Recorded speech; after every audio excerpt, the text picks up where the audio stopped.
So here we are at Hango Hill. It's the 2nd of January, and of course, Illiam Dhone commemoration is going there. Paul Craine, this isn't different. Were you a bit surprised when you got the call to make your talk today? I was very surprised, yes. I was stopped on the terrace in Douglas and asked would I be willing to speak, and it struck me as a great privilege to be asked, but I'm not part of the so-called nationalist community, although I'm a proud Manxman. So it was interesting to be asked and interesting to take part. Okay, well, we'll listen to your speech now. Any highlights you want to address? No, I think the broad picture in there is that we've got a lot to do. You know, the Isle of Man actually starts behind where the UK is at. They're now generating just 43% of their electricity from fossil fuels. We're still at 90%. We've got it all to do, really, and I think there's high expectations for this economic emergency action plan in sometime now, within this month. Yeah. There's high expectations of that, and we've got a lot of changes to come. It kind of seems counterintuitive to have a climate emergency that's going to go on for 30 years, but that's where we're at. It's going to become the new norm. Well, hopefully, I do say hopefully we're going to hear what you say, because the wind is absolutely crazy and my microphone did its best, but we'll do it, we'll play it. Hopefully you'll make out what you had to say. Thank you. And I am surprised to be speaking to this gathering here today, but I'm also delighted to be here at the Illiam Dhone commemoration of 2020. I'm grateful to McVannon, and I would like to give recognition to them for their commitment to environmental causes over a long period of time. Like every island resident, I like to talk about the weather, and it usually gives us plenty of opportunity to do just that. I heard a story some time ago now of good folk from the Isle of Man who were visiting Hong Kong in the days long before the troubles that they've got there now. And they could see it was blowing a bit of a hoolie, even by Isle of Man standards, but it didn't keep them in. And they were down in central Hong Kong and wondering why so many of the shops were closed. And when they said, why are the shops closed in the middle of the week? They said, oh, it's because of this typhoon.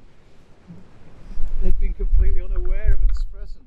More precisely today, at the start of 2020, I wanted to talk about the Isle of Man's response to climate change. And I've been asked to do that in 5 minutes so we can see why. So I want to look at 3 simple questions.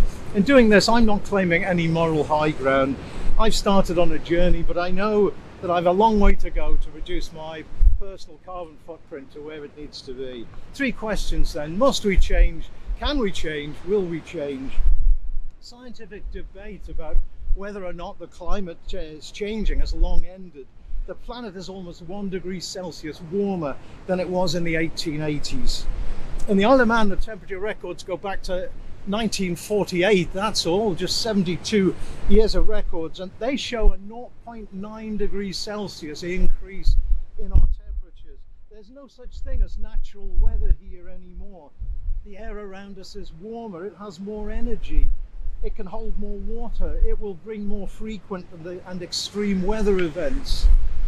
A rise in global temperature of just under 1 degree Celsius doesn't sound like very much, but its effects are all too obvious. Sea level and sea temperatures have risen. Hurricanes are more powerful and more frequent.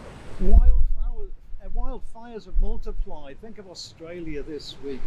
Flood events have increased. Polar ice is melting. Glaciers are retreating. Deserts are expanding. Species extinctions are on the increase. Millions of people are being affected by water shortage and poor crop yields. Think of East Africa in the last month. And the evidence that this climate change is primarily the result of burning of fossil fuels is overwhelmingly supported by the world scientific community. If carbon dioxide levels rise, UN forecasts suggest we would see a temperature of 4 degrees Celsius by the end of this century, in a world with 11 billion people instead of the 7.8 billion people now. We've got a problem. Some areas of the planet would become uninhabitable. There would be 1 billion climate refugees. That's the UN estimates. We cannot continue like this. There's no doubt that we must change. Some people have suggested the Isle of Man is so small that nothing we can do here could possibly affect the global climate.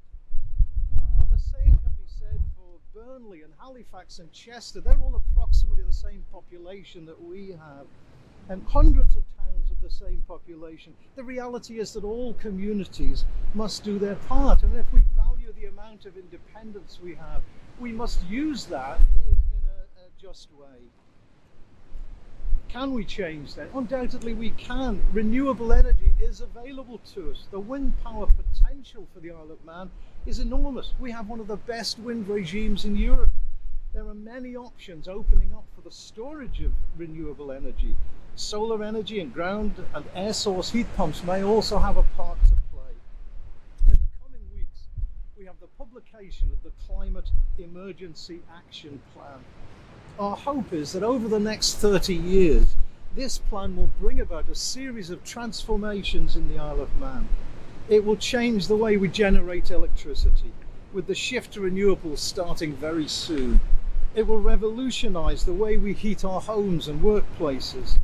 It will extend the use of low carbon construction methods to build zero carbon houses, and will organise the retrofitting of our existing housing stock. It will transform the way we travel with increased use of public transport, electric vehicles, low carbon ships and aircraft. It will encourage new approaches to farming to secure the carbon storage of the island's soils. It must also address the blockage we face with the disposal of fridges and freezers.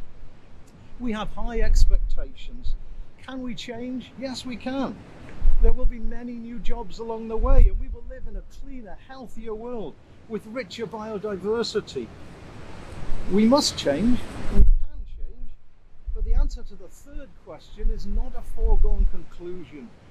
The December round of the UN Conference of the Parties, so-called COP25 in Madrid, ended last month with a lack of connection between what scientists say must happen if we're to avoid the worst of climate change and what countries are offering in terms of carbon reductions. One emerging debate is whether we face a choice between enjoying economic growth or stopping climate change. Could the right sort of economic development enable us to reach carbon zero, or is it our overconsumption and obsession with GDP that got us into this mess in the first place? Mark Carney's warning, the Governor of the Bank of England, his warnings this week on stranded assets are a timely reminder. I've heard all this from the audience that have attended my climate reality presentations over the last few months. A couple of weeks ago I met someone who's well known in the Isle of Man for being environmentally very aware. He told me this: "I think we're on the way down, Paul." "What do you mean?" I asked. He said, "Everything I know about humanity, everything I know about climate change tells me we're not going to prevent the worst happening." I do not share that view, but we've got a lot to think about. So will we change? Well, it's almost 30 years since I first started teaching about climate change at A-level just down the road at Castle Rushen High School. By the Earth Summit in Rio in 1992, the governments of the world understood the problem, but the world's carbon dioxide emissions have risen in every year since then. Globally, we've made no visible progress so far. It is not an exaggeration to say that the future of the planet as we know it is in the hands of the current generations. We cannot afford to get this wrong. I urge every one of us and our government to recognise the journey that we're on, to learn as we go, to hear the voices of our young people, to make or accept the decisions which will make the world a better place for our children's children. We must change. We can change. I believe we will change.